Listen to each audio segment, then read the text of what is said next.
time ago, way back before even I was born, a bunch of mates got together at school and formed a band. That band, Sparrer, has gone on to become probably one of the best known street punk bands. I'm proud to have been part of that band for the past 12-13 years, and over that time we've collected lots of footage, bits and pieces, odds and sods of tours, gigs, rehearsals, hanging around, that we never really ever thought would honestly see the light of day. But on recording our last gig at Holidays in the Sun 2003, it was decided that we'd release a DVD, and naturally people asked us, do we have any other footage?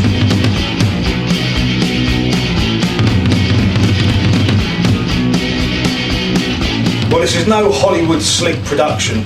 In true Sparrer style, it's just all our stuff cobbled together for you guys. With us, what you see is what you get.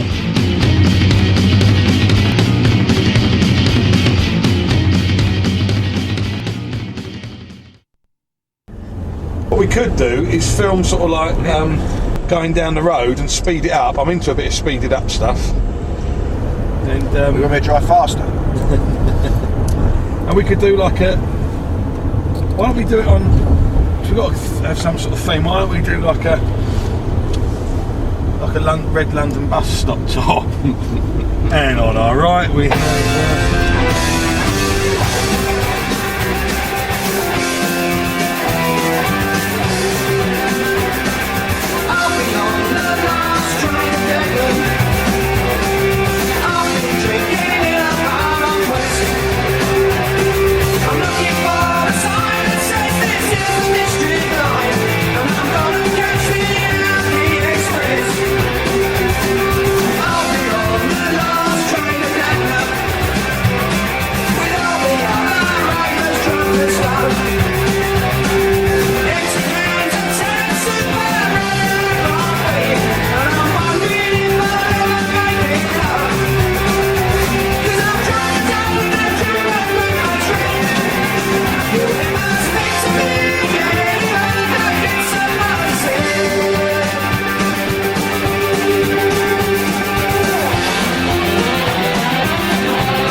This is our school, and when we was here, there was loads of bands, wasn't there? Yeah. Loads of bands. You were one. I was in one, and him, Steve and Mickey were in another band who were crap. And they wanted someone with a bit of class, obviously, you know, take it forward from there. That's your side. That's my side of the story. Yeah. We rescued him from a terrible band. Steve said, "Oh, the singer's not bad. Let's ask him if he'll join us." And you went round. Didn't you come round Steve's place? Yeah. I said, let me think about it. Give us a brush. Yeah. I said, let me think about it. I'll come back in a couple of weeks. So I went back in a couple of weeks and said, yeah, I'll join. Bruce said, they want you there. Yeah. Forget it. I think it was Bruce who first contacted me. Bruce and Burge were recognised to be the best rhythm section at school. And Bruce said, "Want to come around my house for a bit of a jam?" So I turned up, and Burge was already there, and there was another guitarist. And we just spent about 3 or 4 hours just covering faces, small faces, Stones numbers. Seemed to go all right, enjoyed it, nothing much was said. 2 days later in the school playground, he came up to me and said, "Want to join a band?" Could ask Colin, who was the singer in the band I was in at the time, to join as well. "We reckon you're the best people around. You know we're the best. Form a little super group." This is where we went to school, this is where we was educated. Fine seat of learning. As you can see. There were some great teachers. Many years were you here? 12, 6? 11 to 18, I suppose. What's that? 7 years, 6 years. Yeah. And we all went here. There was Steve and Mick were in the year above. You have to get out. And me and Will were in the year below. And Dale never went to school. I went to Watford Grammar School, I'll have you know. Which is where I learnt my wheat. Did you have to take an exam to get in? Was it Yeah, it was a 11 plus? 11 plus in those days. Yeah. So it's for clever kids. Did you get like a grant or something? I got lucky. Lots of famous people went here. Mickey Beaufoy. Steve Bruce, that's it. No, there are no claims to fame, are there, I don't think. Not really, no. Ronnie Boyce, who scored the winning goal for West Ham in the 1964 Cup final. That's it.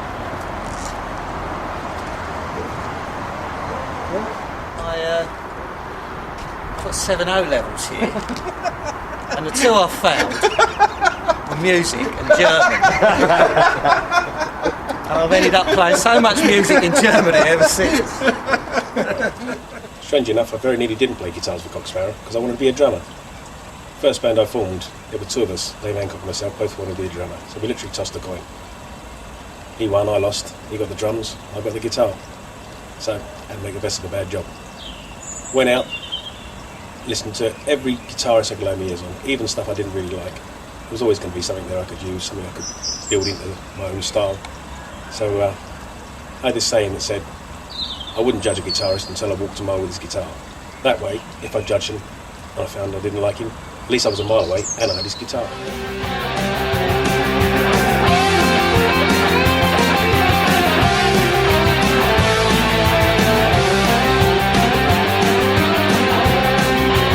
I think the gigs in those days were church halls, Trinities, that was a youth club. I think it was about 300 people there some nights. Had sickness together. I think we got a fiver.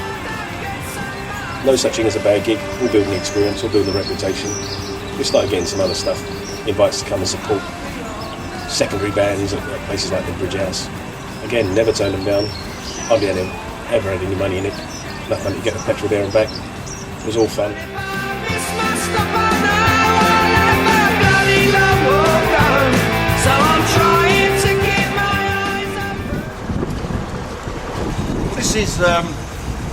This is Trinity's, which was where we used to play when we were still at school. We used to rehearse down here. We've really done our first ever gigs down here on a Friday night, didn't we? Yeah, we used to play every other Friday. And then the other Fridays, Will, our road manager, used to do a disco. And he would tell the story that he actually got paid more than we did, which is probably true. Yeah. But we used to play in here, come out of here, and go into Burnell Arms, which is a pub just over there on the corner, and spend it all. And it was the Burnell Arms that had the famous geezer with the painted tie. Remember? That's right, yeah. His little old boy used to go in there, used to paint his tie. Every night he'd come with a different colour tie on. And by the end of about 6 months, about that thick. Yeah. Look hard. What kind of public was there? In here? Yeah. Well, where we went to was an all-boys school. And just over the road there was an all-girls school. So we used to have a lot of girls, didn't we? Yeah. What sort of era are you talking about? What year were you at? We were probably about 1973, I would have thought. I was 1. Yeah, 73. Shut up! 73, 74. But we played here for, I don't know, 6 months a year, wasn't it? Going About a year, I think, yeah. And this was really our first Quite popular, actually. I mean, there was a lot of people going there. Sparrer. In fact, it was at this place here, we were saying earlier, that I actually met Gary Lammin for the first time. We were rehearsing here. We needed another guitarist. Steve brought Gary along because Gary was Steve's cousin. And he had a guitar, he had an amp, so he could join straight away. That was the only criteria. And he come down, we met him here, and he joined the band after one rehearsal this morning. Yeah. Some memories. I think we were pretty good in those days. I was. You was good early. You hadn't perfected the one note bass yet. No. Are you still using the same lead and set of strings? I'll get the rust off from there. Mickey was, we did a lot of covers, and Mickey's good at, he's a really good guitarist, and he's good at getting the sounds that are on the records, you know, so we used to sound quite like the records, didn't we? Yeah. I think the music we were playing at the time, mostly covers, anything, pop, rock, stuff out the charts, as I say, building a repertoire, but nothing really much of our own. Started building in 1 or 2 songs, seeing how they went down, seeing the reaction of the audience. And I think when we had about half covers and half of our own songs, we started getting some more interest from, I think it was Burge who went down all the clubs, just chatting us around. We ended up getting gigs at the Roundhouse at Dagenham, some of the secondary, well, maybe better than secondary, but some of the sort of, in our environment, the premier, I guess, rock venues that are around. And we were supporting bands like Stray, I think it was, Thin Lizzy, Motorhead. Always building the reputation. Some of these bands sort of like the stuff we were doing. Nothing too rebellious, you know, our own brand of sort of slightly heavy pop. And I think it was about that time that Decca came along and saw us. And I suppose the rest after that is history. We was just learning how to do it really in those days, wasn't we? I mean, you know, Mickey used to learn all the songs. Bruce used to sit at the back looking pretty. Yeah, that was it. Oh, Humble Pie, that was another. Yeah. We used to do some Humble Pie songs. That was Steve Marriott. I think that was Steve's favourite drummer actually, Jerry Shirley. Yeah. Big influence on him. So that was all pre-punk. But Burgess Road. Yeah. Spelt wrong.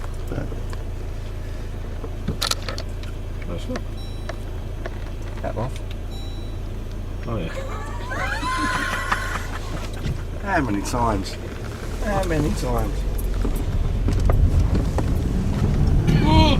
can't do the turning around it. I was moving the body. I was 14. Someone said, come see this band Black Sabbath, Romford. Went down there and I couldn't believe how loud it was. I couldn't hear for about 3 days afterwards. Tell us about the Dagenham Roundhouse. Played there loads of times, can't remember who we supported. Loads of people. Motorhead. Was it Motorhead? Loads of people. We used to get down there early, didn't we, as the bands were setting up and helping carry the gear in and things like that and getting for nothing. Yeah. And We're all still at school then. And we just got loads of support slots. I remember supporting everybody. I remember getting a brand new motorbike at the showroom that morning, and I think we were due to play there that night, so drove to it on the motorbike. And Burge says, let's have a go. So, being a complete mug, I said, yeah, all right. Drove off in the distance. Didn't appear for about an hour later, pushing it. Come off, he totaled the thing. I still owe you for that. You still owe me for that, yeah. I said I'll pay for that number. How'd you come off? I can't ride a motorbike. I'm surprised you let me do it.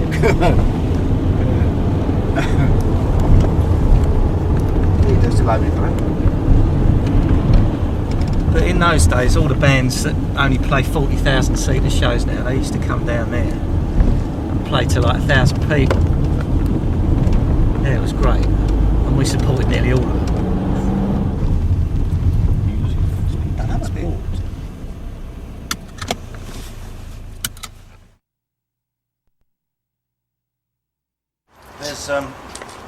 There's a story that we tell about when we was rehearsing, sort of, pre-punk, I think.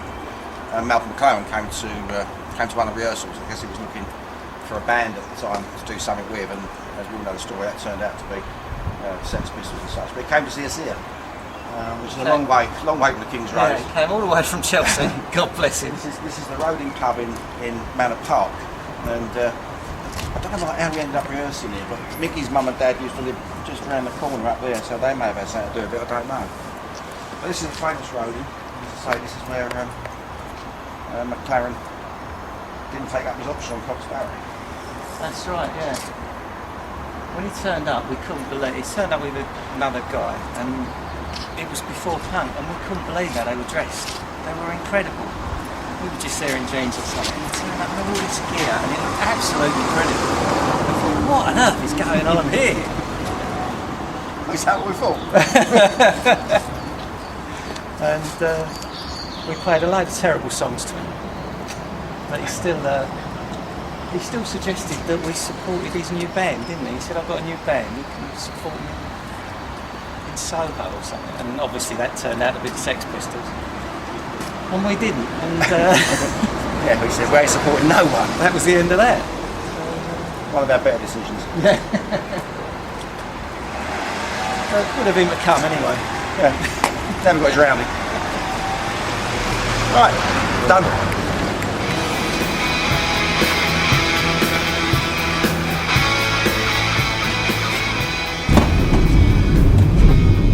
You have a gig there? No, just realised. Live bands and those basically.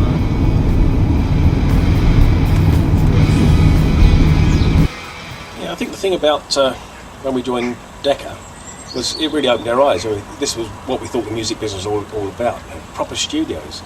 All our samplers up till then have been just little immediate takes, 2-track, 4-track. Just real difficult venues, always smelling of damp, hardly any equipment. But Decca, there were mentions, there were enormous recording studios. I think I went into a recording studio one day where Moody Blues had been recording the week before. It was the size of, well, it looked to me like the festival hall, just for one band. Just showed you what music business could be like. And they started sort of giving us an idea that we might be able to make it. And we got access to some good production people. Nick Torber, I remember, being absolutely excellent. Made a great guitar sound, made great drum sound. And we started sort of writing some pretty good stuff then. I think over the time it went a bit sour. We started realising that certainly all these recording costs were going against accounts, and we were this being in debt to them for years, and it didn't take a genius to realise that our royalties would have to be phenomenal just to break even. So we started getting a bit more aggressive with them, but there was some good stuff. I mean, they got us the Small Faces tour. I think they paid $2,500 to get us on the tour. That was a sort of arrangement, again, against future royalties. But we had a good time. We were going around, I think, the Albany at Birmingham. What a magnificent hotel. We always remember that. Swimming pools. Wasn't movie stars, but it was getting close. It felt good. Had some names in those days, didn't we? I suppose after Decca, I mean, we're really into the Shock Troops era.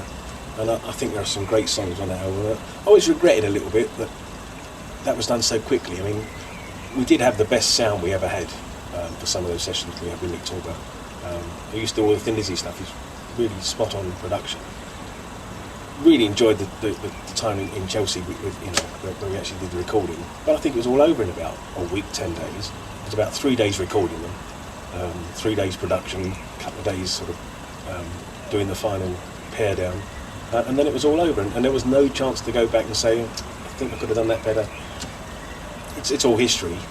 It's not a real problem because the album's been well received and critical acclaim. But I think we could have done it better. I think Sparrer overall is probably more of a live band, a recording band. All the recordings we've done since Decca have been 2-3 days here, not long experiences. No chance to sort of work the song. I think in the early days, things like Running Riot, that got gigged. Started off with a certain sound and got better and better and better. The time we went and did with Decca, we were really cooking. We could have done some other stuff, but I think some of the stuff off of Shock Troops that we do live now is better than Shock Troops. That's the personal taste.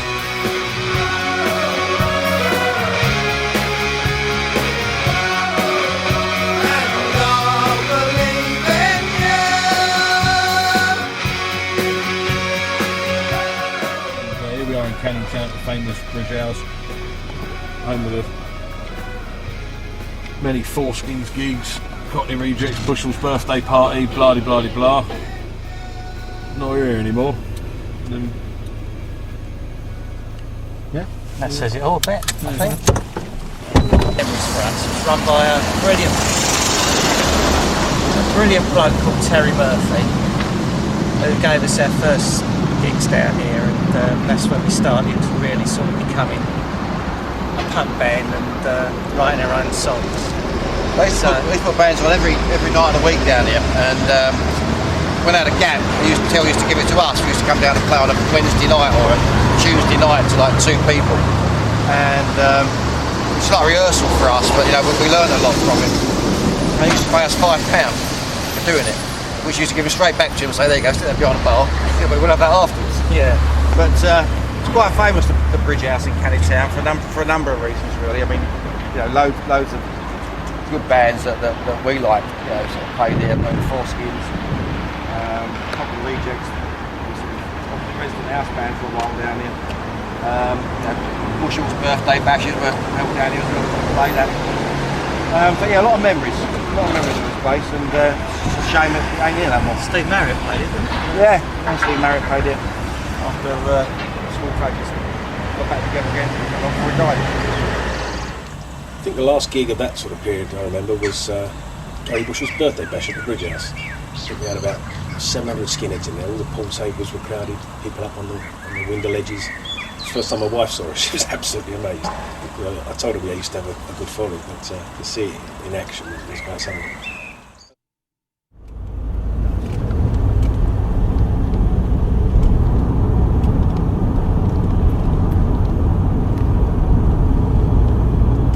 There. Hey? Next to fish and chip shop, we ain't there anymore. It's gone. Another one that's gone. Another one that's gone. That's it. That's where it was. Down at the Black Boy, they were there in false. Hang on a minute.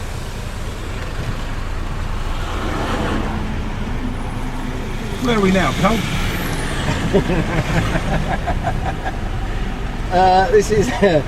This is on the Marlin Road. That's the old Black Boy pub. Made famous in the song Argy Bargy, where he says, down at the Black Boy they were there in false, and he was right, of course. Right, who was there for a start? The Black Boy ain't there anymore. every place we've been to is now gone. That would have been burnt, shut down, or razed to the ground. Absolutely. That's it, made famous. It's the perfect fried chicken place. Another place suffers a Sparrer curse. Turned up, shut down. Right, let's go. I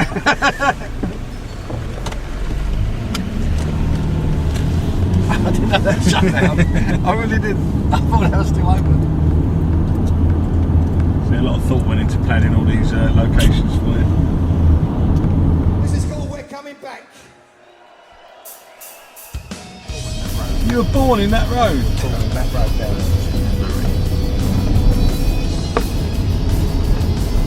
Little moments like that lost. You know what I mean? We used to go and see bands here as well, didn't we? Yeah. Green Man. Who have you seen here? Egg and Broughton Band. Yeah. Hackensack. Seen anyone decent?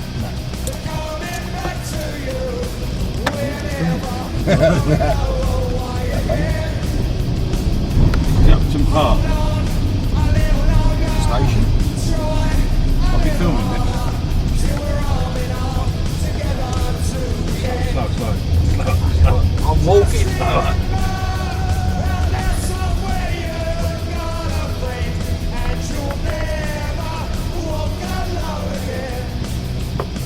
Here we are at Upton Park. all the ones, 21 here. Behind the gap. Change here for Marlin. It's not a bad sight, is it?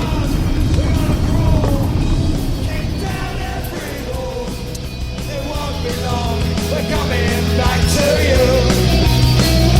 Just remember, out there somewhere you've got a friend, and you'll never walk alone again.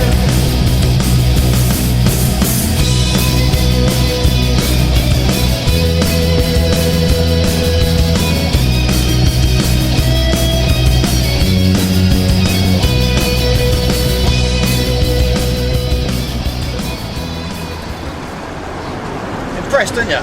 Hey. It's not a patch on Vicarage Road, Watford. First time you've seen it, Darryl? Yeah, I've tried not to ever come here before. Obviously, we got Elton John at Watford, so why would you ever need to go to East London? Yeah, this is the home of the gods. Like, last time I was here, it didn't look anything like that. Were you drinking in those days, Darryl? Were you going for a sober period in your life? How's it look? It's all new. Oh, 2 years, 2 or 3 years. Oh, well, there you go. And they're playing Wigan tomorrow, so Last day of the season, isn't Last match of the season. Got to win. I remember, I think that's where Watford John run the ICF round the back there. On his own. That's the funniest thing you've said. We used to come down here on a Saturday, and we used to know a bloke who worked on the gate, on the turnstile, and we used to bung him 10 bob, 50p, as it is now, in those days. Bob. 10 bob, and he used to let us in, and we'd done it for a couple of seasons, saved ourselves a fortune, absolute fortune. He used to let us in either go around the South Bank or the old Westing Road as it was. And we just turned up one day and we said, here to see John. Sorry mate, you know, John don't work here anymore. John had been nabbed. So we had to pay full price like everyone else did. Had a few good nights. And the punchline is... There's no punchline. I thought you were going to say, and you know who that was? It was Jimmy Hill. No, there was no punchline. Kevin Keegan. Just remember, out there somewhere you've got a friend, and you'll never walk alone again.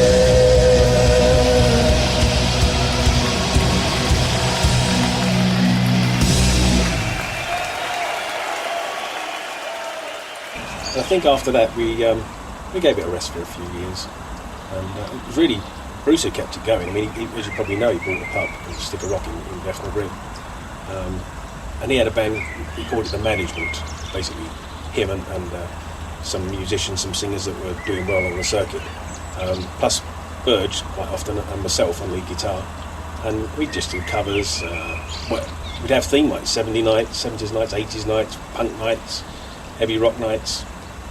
Kept our hand in, kept us developing, kept us in touch. Yeah, back in the 90s I had a band, The Elite, and we were doing the usual gigs on the circuit, one of which was a Stick a Rock, a pub in Bethnal Green in East London, which it turns out was owned by Steve Bruce, the Sparrer drummer. We did quite a few gigs down there. We played with the Addicts, Blitz, Chelsea, and we headlined a few times on our own. Once word went out that it was owned by the Sparrer drummer, naturally everyone on the scene started badgering him. When are you going to reform the band?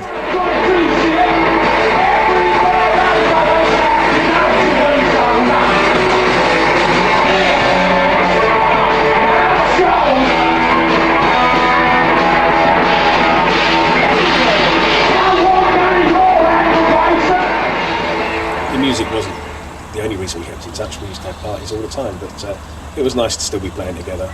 And when the opportunity came along, it was 92, and we got that invitation to play the Astoria. It was really down to Bruce, because it was somebody who came into his pub and said, "You don't know how big you are. There's following out there who really want to see you."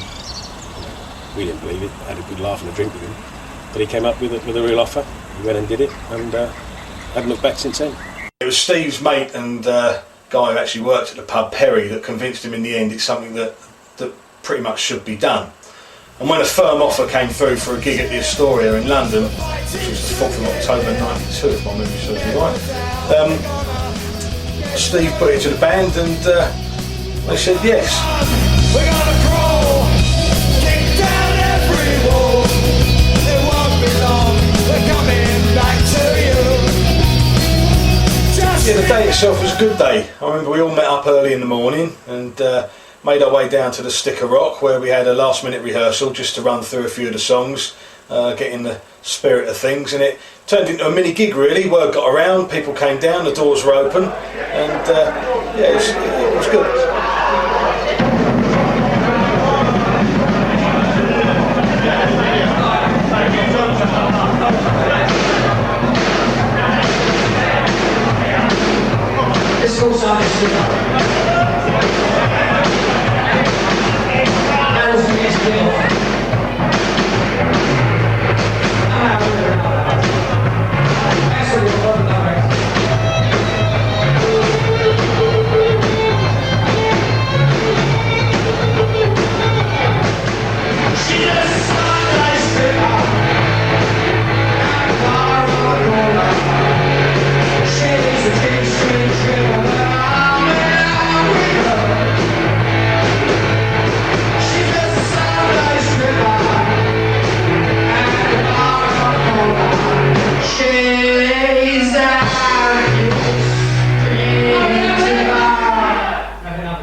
Steve has oxygen over there.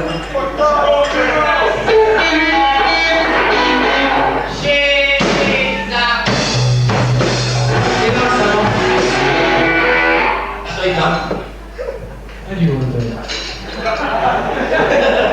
You got me like this, that's not rude. Hey, what are you ready, guys?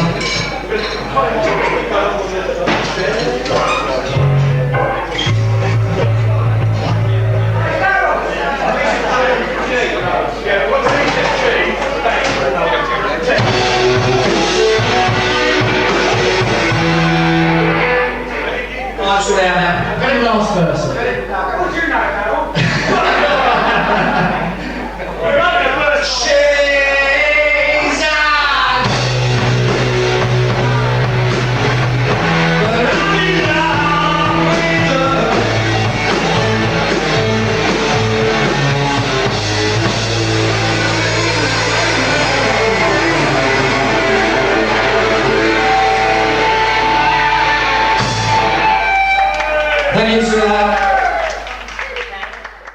The gig itself was absolutely fantastic, packed, people singing word for word, and something I'd never experienced before, really. Here's one off the Shock Troops album. This is called Working.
funny how I ended up in the band. Steve came up to me and said, "Do you want to play with Cock Sparrer?"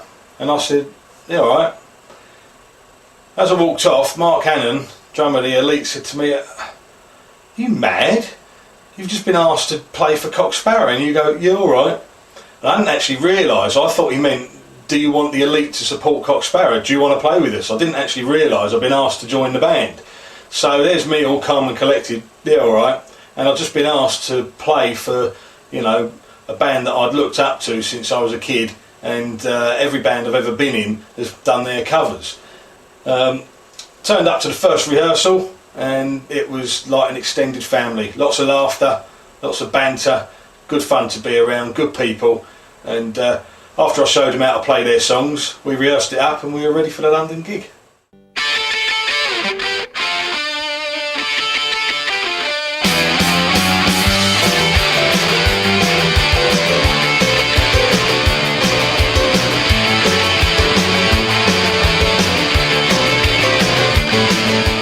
Yeah, the first tour, 1994. Really, really good. I'd never done anything like that before, and I'm sure the guys hadn't done anything like that for a long, long time. 14 dates in 17 days, stuck in the back of a smelly transit van, going all around Europe, Germany, Austria, Italy, France, Belgium. Went through Switzerland, up the Alps, round the Alps, through the Alps. Never actually did a gig there. But it was good. It's something we haven't done since. The gigs since have been totally different. Back then they were a lot of punk squats, smaller clubs, smaller audiences, but there was something really special about that tour. Something I'm really pleased that I've done, to be honest with you.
lucky with our support bands. When you're stuck on the road for a couple of weeks with people, having a good support band can make all the difference. And we've been quite lucky that the people we've had around us have always been really good.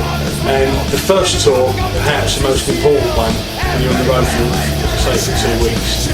Vulture Culture, fantastic band, great people, and remain good friends to this day. So yeah, we've always been quite lucky with who we've been on tour with. This is called Secret Army.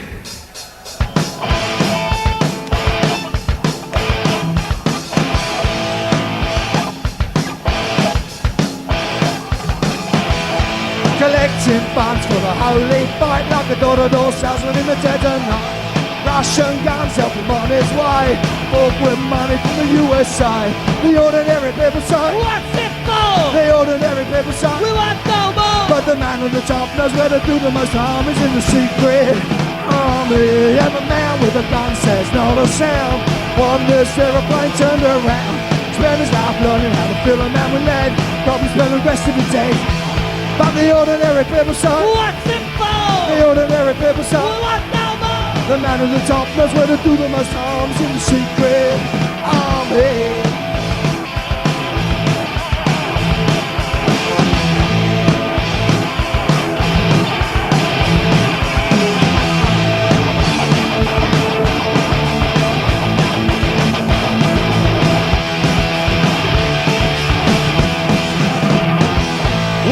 Goes off in the city street, man gets killed for his beliefs.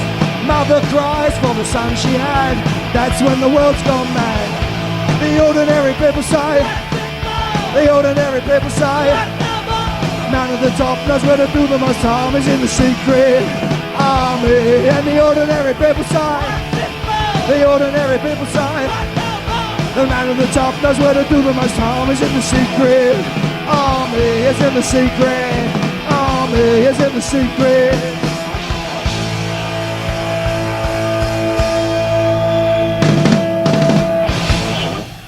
Grazie.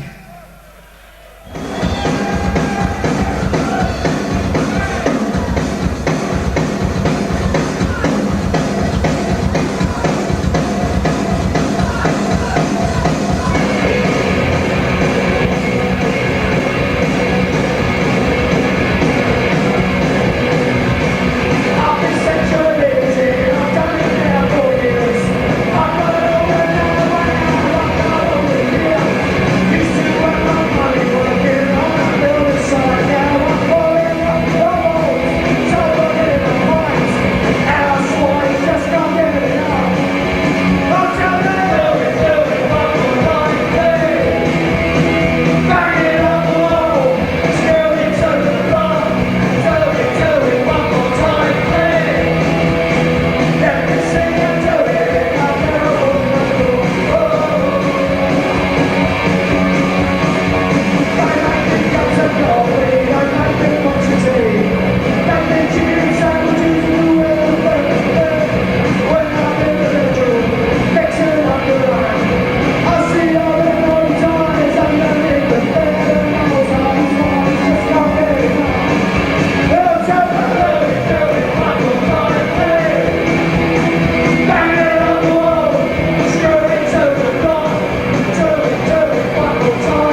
The second tour in '95 was a lot different.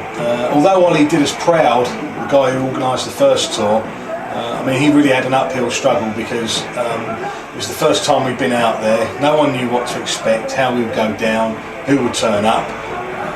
We almost needed to do that tour to test the water and let everyone know that it's not a rumour, yes, the band are back and we are touring.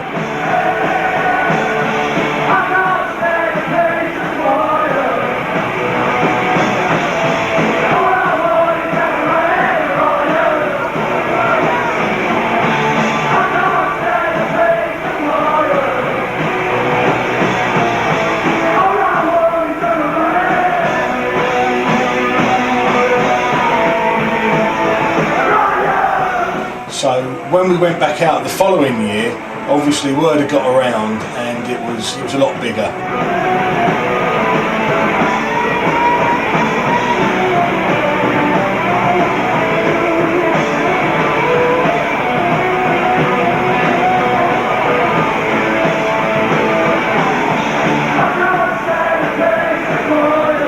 Ralph Fracco, who booked the tour, really did us proud, and we had good accommodation, good travel arrangements, fantastic security, who've become personal friends, and good venues, large crowds, and yeah, that was the first time we really realised sort of how popular the band is, and Germany almost felt like home at that point. We went down really well out there, and it was the right amount of dates as well. 4 dates, Thursday, Friday, Saturday, Sunday.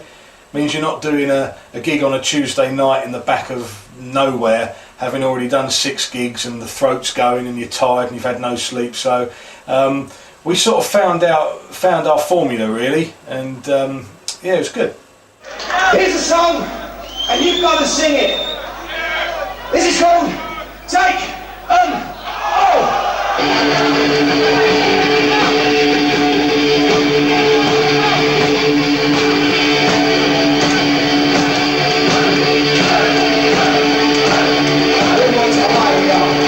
Stand out.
first 2 tours, there wasn't really any plans to do any more, really. To be honest with you, it's a lot of hassle putting tours together, and no one was really up for doing it. So I said to the guys, well, if I can get something together, would you be interested? And they said, yeah, crack on, go for it.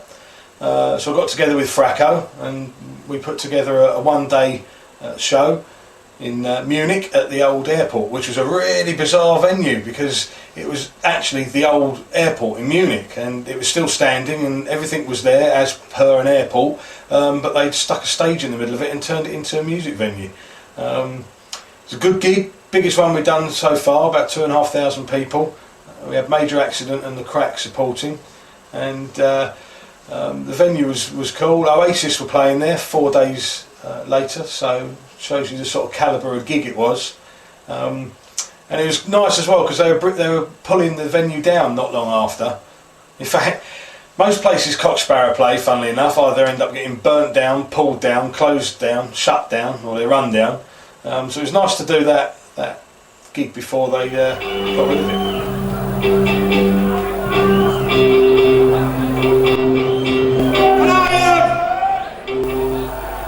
Can I just introduce this lot to you? You may not know him. On rhythm guitar, good friend of mine, Watford's Weight Watcher of the Month, Mr. Daryl Smith.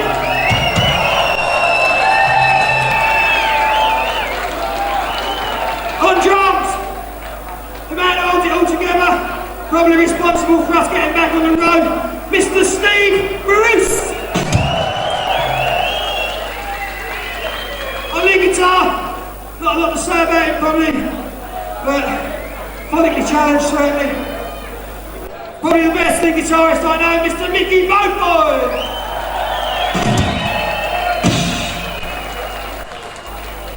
And on bass guitar, the bloke who's probably responsible for writing all the Cock Sparrer songs. You know, goes unsung.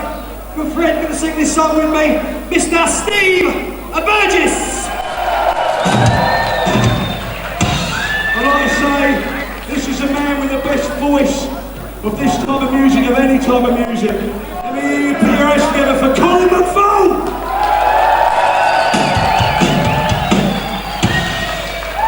There's a song I'm going to sing with Steve. This is on the last album, Guilty Charged. It's called Because You're Young.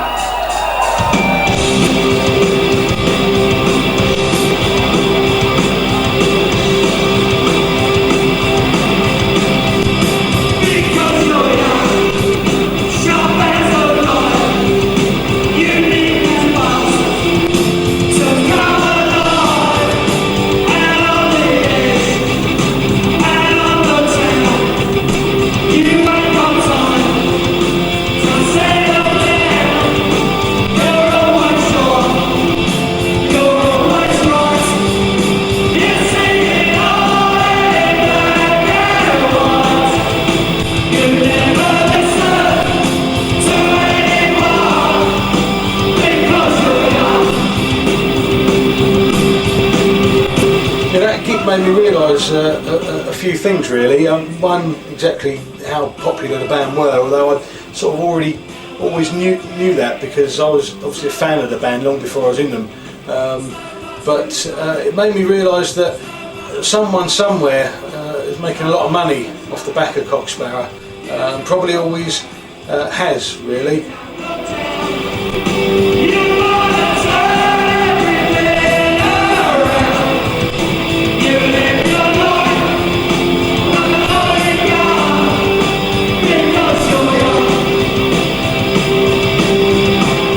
So it made me a little bit more confident with all the gigs I've booked since to ask for what I think we're worth.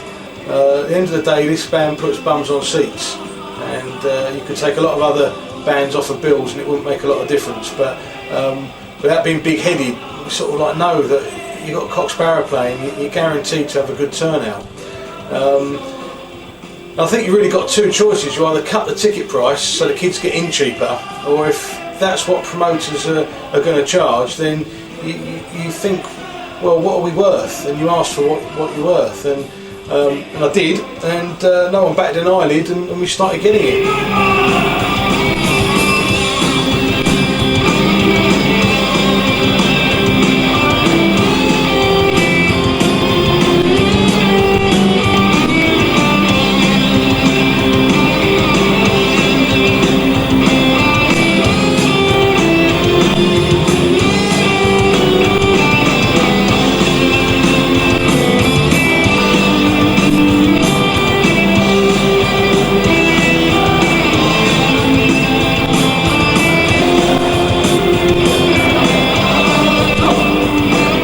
money went up, the gigs went up, and along with that, people start saying things like, "Oh, you're only in it for the money," which is absolute nonsense.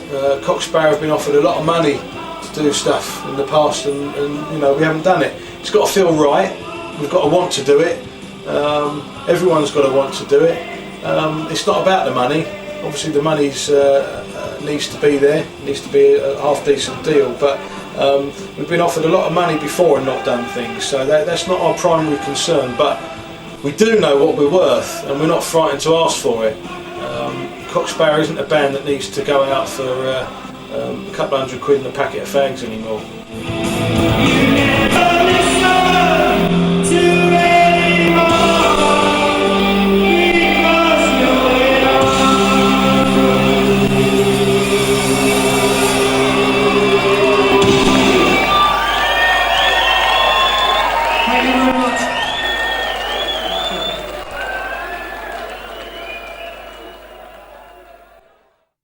So 1997, our third tour really, and concentrating on Germany. It was billed as for the very last time in Germany, which we've taken a bit of stick for since, because we have been back since, but through no fault of our own.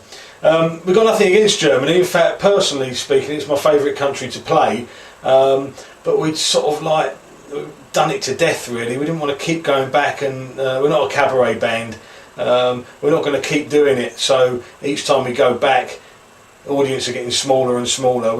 We've pretty much done the whole of Germany and had a really good time there. We went back at the end of '97, October the 2nd to the 5th, and we did Hamburg and Leipzig, Speyer and Krefeld, 4 dates in Germany, and they were great, really good. We had Madsen and Oxymoron supporting. The gigs were good. I got some good footage from them, but we pretty much thought that we've done it now, and there's other places that were coming through saying, why don't you play here? Why are you always going back to Germany? And we thought that would be the last one. We hadn't said we were splitting up. It wasn't our last tour ever, but it was the last time we were going to play Germany. As it happens. We played there one more time in Berlin, Holidays in the Sun, but that's not because it was booked in Berlin. It was originally supposed to be in Belgium, but due to venue problems it got moved to Berlin at the last minute, so it's a little bit out of our control. That said, personally I'll go back to Germany every day of the week. I think it's a fantastic country, great people, we always get really well looked after, good shows, and none of us have got a problem with it. It's just that we felt that we'd done a lot of gigs. I mean, it was our third tour, and again concentrating only on Germany, and it was time to move elsewhere really. In our heart of hearts, England was a place that we really wanted to play, but at this stage we still couldn't ever see that actually becoming a reality. So it was America next really for us. It was on the cards.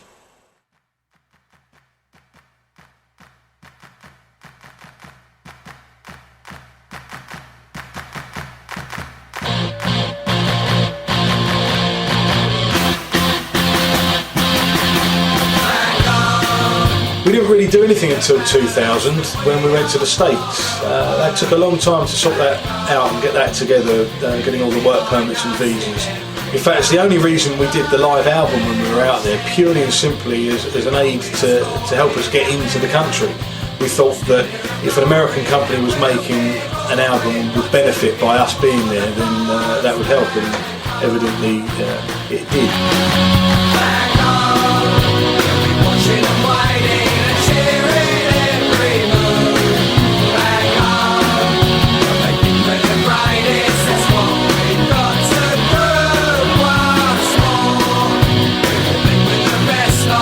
In hindsight, it was probably a bit mad doing 4 dates in 4 days on both coasts, but because of time and work commitments, we only had that amount of time available to us, and we didn't want to do one coast to the exclusion of the other. We wanted to try and get to see as many people as possible. So February the 10th, we started off at CBGB's, New York. legendary venue, somewhere we'd always wanted to play, and that was a good gig.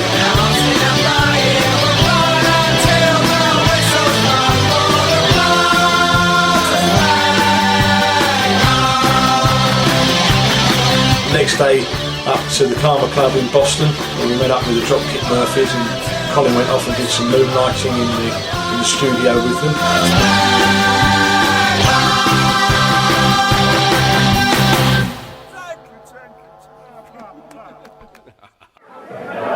What I got to say? How the fuck are you, Boston? You right?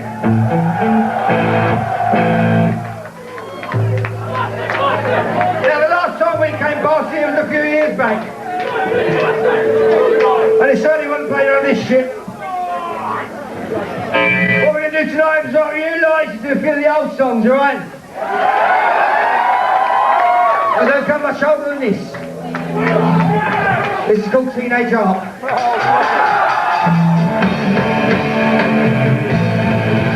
Teenage Heart!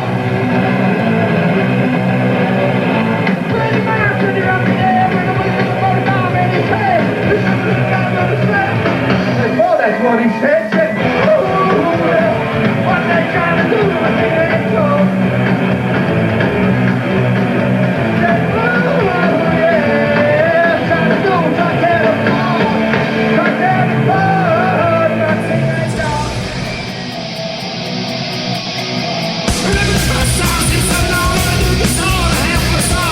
And then the killer. We then, the next morning, flew from Boston to New York, and then New York to San Francisco. And when we arrived in San Francisco, we were all fucked, to be perfectly honest with you. But it was the adrenaline we got from the crowd. It was a fantastic audience, great venue, really good atmosphere that got us through that gig. And it was probably, playing and gig-wise, the best gig out of the 4 dates.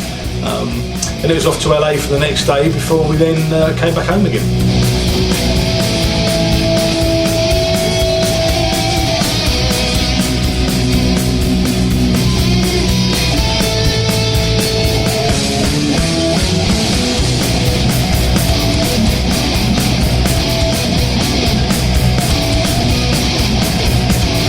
Again, we were lucky. The people we were working with were great. TKO Records and all the guys that were with them, with the promotion company, were fantastic.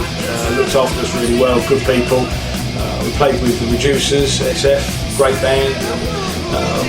You know, as I said earlier, it really helps when you got good people around you when you're far away from home and you really don't know what on earth to expect. Well organised, and I hope to get back there soon one day. Watch this space.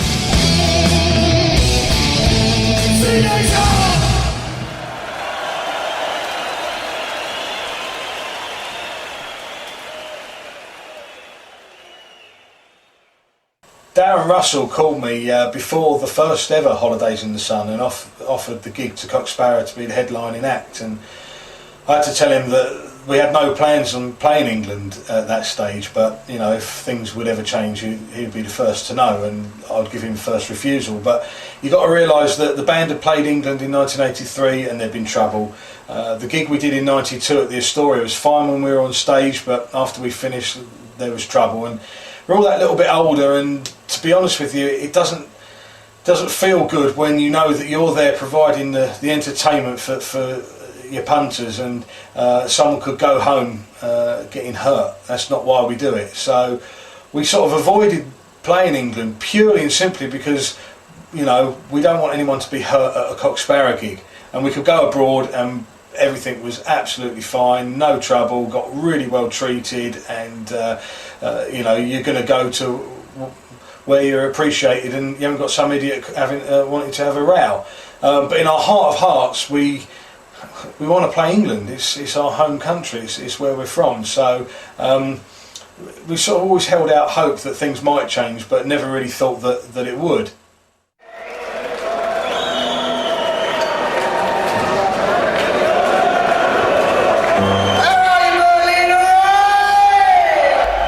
I've been going to all the Holidays in the Sun festivals and saw a real change in atmosphere at gigs.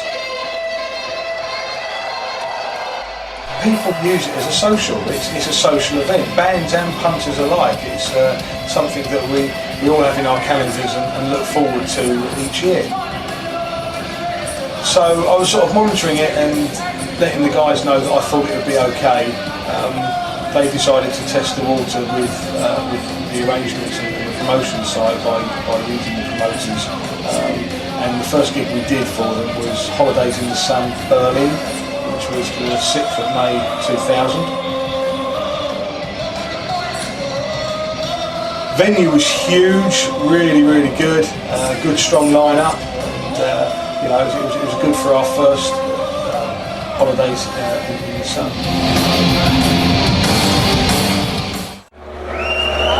Here's a song you might know. Goes back a little while. This is called Archie Barchie.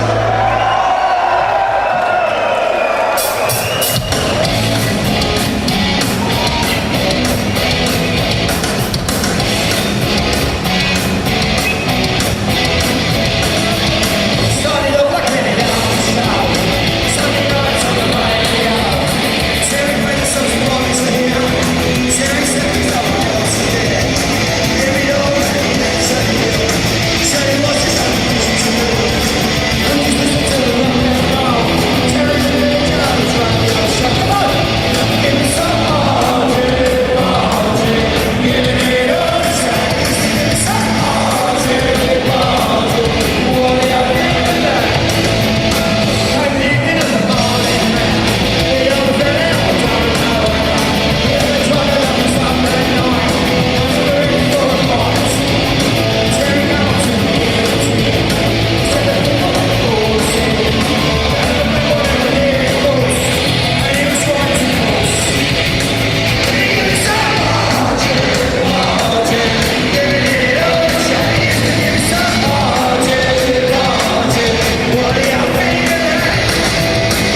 No, mate.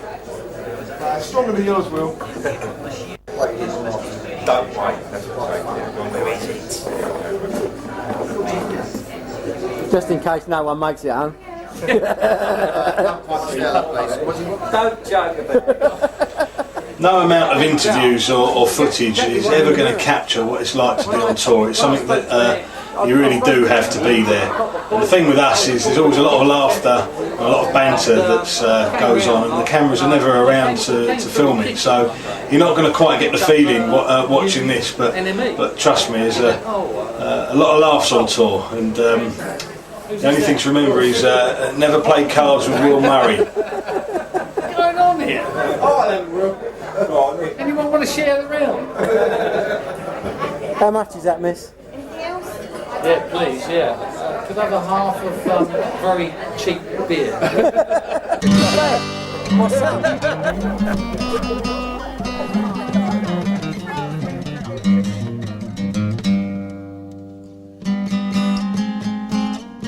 Oh, bollocks.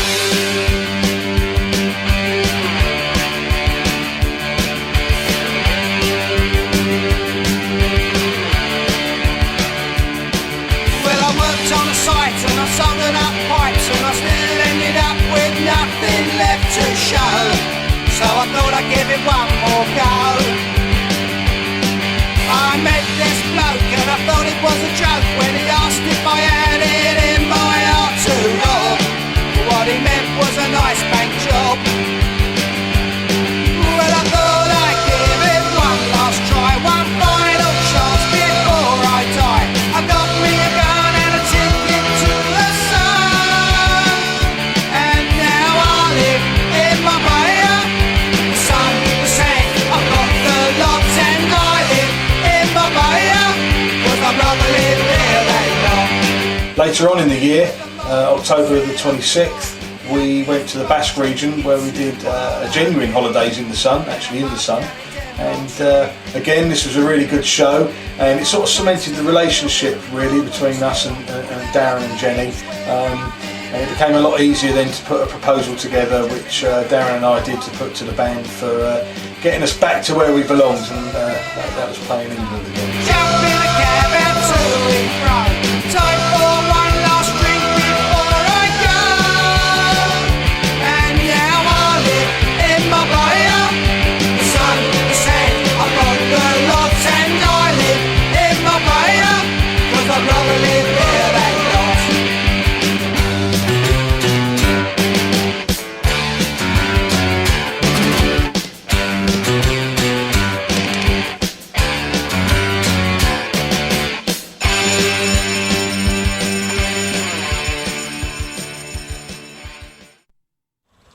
I think since '94, all I can say is it's been getting better and better, and increasing incredulity. Every concert we've done, those 14 concerts we did in 70 nights in 7 countries across Europe, absolutely amazing. Back like the old days, we were in the back of the van, all crushed up. Didn't have as much gear in there with us, but enough. Lots of miles, lots of discomfort, but it's all worth it. Every gig since then has been top-class professional, and fans have been fantastic.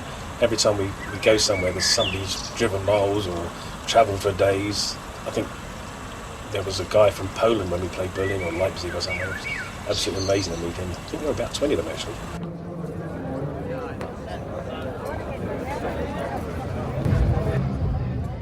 I suppose the icing or the cherry on the cake for me is back playing in England again.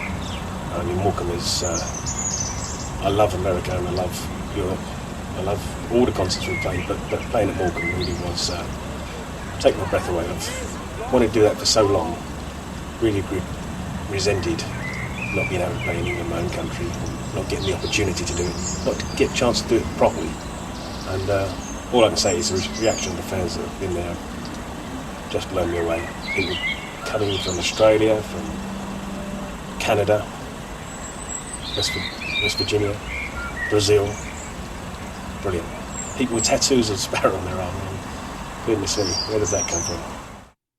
7th of July 2001, back in England, first time for Holidays in the Sun UK, and what a gig, really good, absolutely packed. nice to hear the English singing England Belongs to Me for a change. This song was sung by the French, by the Germans, by the Austrians, by the Spanish, by the Americans, all of this here, Belgians. Let's hear the English singing, eh? England belongs to me.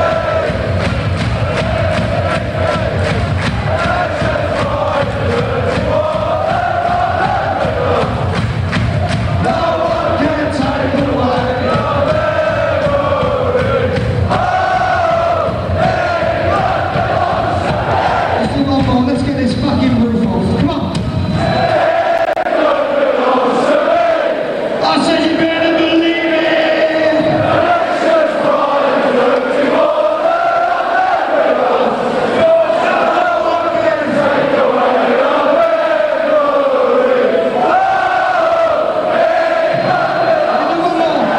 One more. Come on.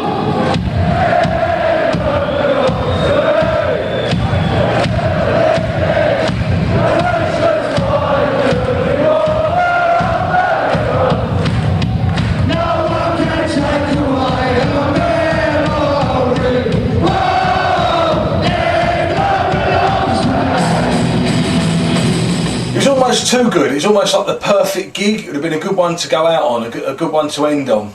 The guys had their kids there. We all had family around. Fantastic atmosphere.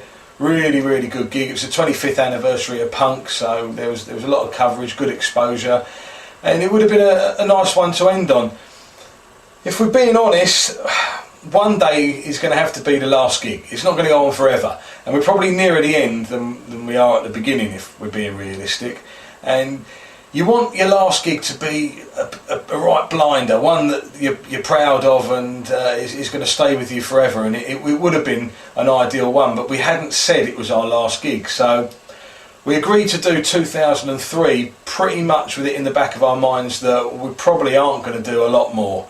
And it'd be nice to film it and record it, so we've got something, for the future to look back on, really.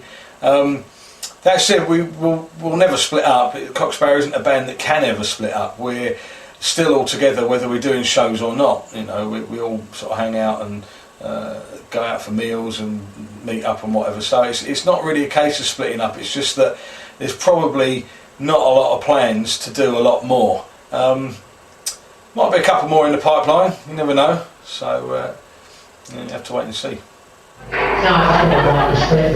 Thanks for popping along. Just going to run through a couple of numbers for tonight. That performance on anything like that, just rattle a couple off. Shut your dickhead. See how it goes. A lot of people ask me, what's it like to be in Cock Sparrer? And I tell them, well, it's like hanging around with any group of elderly people. They're forgetful, and you have to help them cross the road, and they dribble a lot and stuff. But really, it's just like being in a big family. A lot of bands sing about unity and preach togetherness and talk about the scene and whatever, but really they can't stand the sight of each other. And some bands throughout history, a lot of famous bands have sort of fed off that tension and used it as a creative process, but it's all bollocks really, isn't it? At the end of the day, if you're going to make music with people and you hang around with people, you want to hang around with your friends and hang out with people you respect and you like. And that's what it's like with Cock Sparrer. And I've been in the band for 12, 13 years, and I've been sort of running the gigs and booking everything for the past 8 years. I was a fan of the band long before I was in it, and I'll always consider Cock Sparrer to be the guys plus Will, the road manager.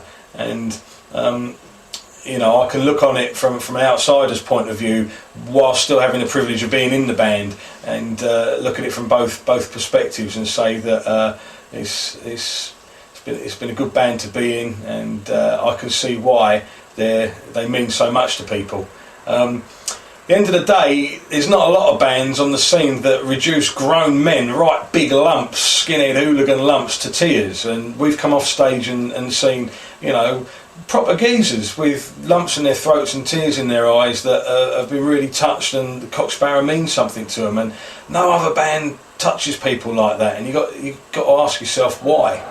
I think coming out of the punk thing, you had a lot of the sort of trendy middle class art school punks, and Cock Sparrer gave a real alternative, you know, something that real people could relate to. You had other bands like Sham and the Rejects that were similar and were very anthemic and from the terraces.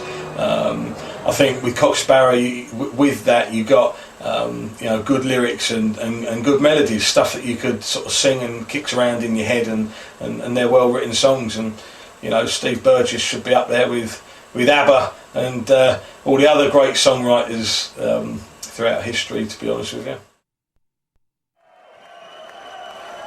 With all the shit that goes around being in the band, all the hanging around, all the sound checks, all the crap you get, the interviews with the same questions over and over, and people having a pop and having a dig and always wanting to have a knock and whatever, it's all pretty much irrelevant for like the hour and a half we're on stage, because everyone else just disappears and it's just us and the crowd, and that's why we do it. That's what we do it for.